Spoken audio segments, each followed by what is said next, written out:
Surah Al-Duha, tuan-tuan tengok muka surat 596. 596 bermula daripada ayat yang ketiga. Mula daripada ayat yang ketiga. Ni antara nikmat yang Allah Ta'ala bagi kepada Nabi. Ma wadda'aka rabbuka wa ma qala.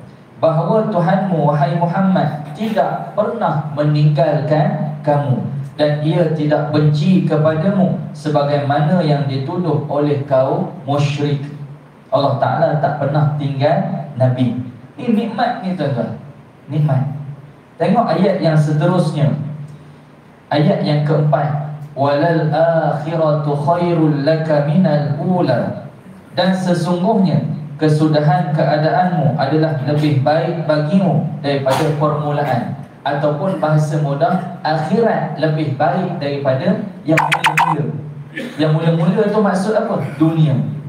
Maknanya apa tuan-tuan? Allah Ta'ala bagi dekat akhirat kepada Nabi hak lebih baik daripada hak dekat dunia. Ni nikmat termasuk dalam Al-Kawthar. Kemudian tuan-tuan tengok, wala sawfa yu'tika rabbuka fatarda. Dan sesungguhnya Tuhanmu akan memberikanmu kejayaan dan kebahagiaan di dunia dan akhirat sehingga engkau redha, berpuas hati. Ini nikmat yang Allah Ta'ala bagi. Dan ayat yang keenam, alam yajidka yatiman fa'awa. Bukankah dia mendapati engkau yatim piatu lalu ia memberikan perlindungan. Kita tengok tuan-tuan, Nabi waktu kecil, ayah Nabi meninggal, siapa jaga Nabi? Mak Nabi. Mak Nabi wafat, siapa jaga? Bukan, atuk dia dulu, atuk Nabi dulu. Atuk Nabi wafat, siapa jaga? Baru pakcik dia, pakcik Nabi Abu Talib. Pakcik Nabi wafat, siapa jaga? Nabi dikelilingi oleh sahabat-sahabat yang menjaga Nabi.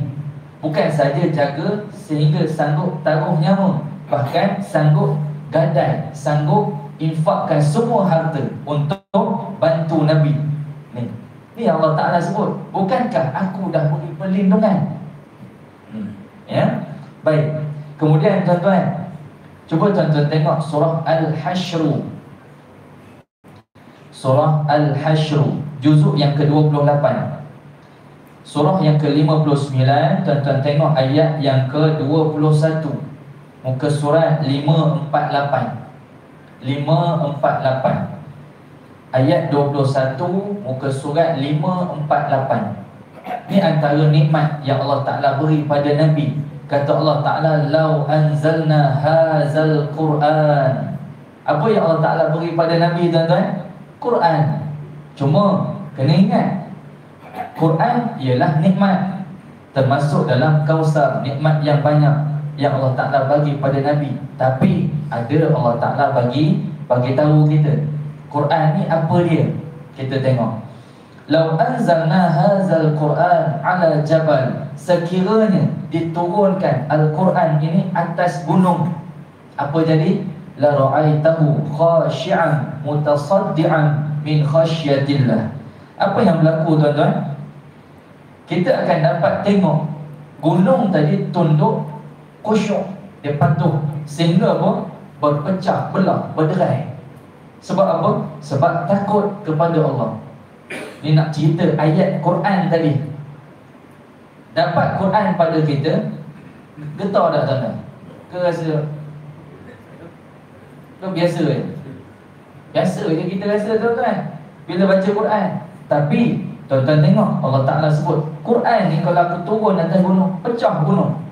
Sebab apa? Takut. Sebab tu tuan-tuan tengok pula antara nikmat yang lain. Bila Allah Ta'ala sebut berkenaan dengan Quran tadi, tuan-tuan buka surah Muzammil,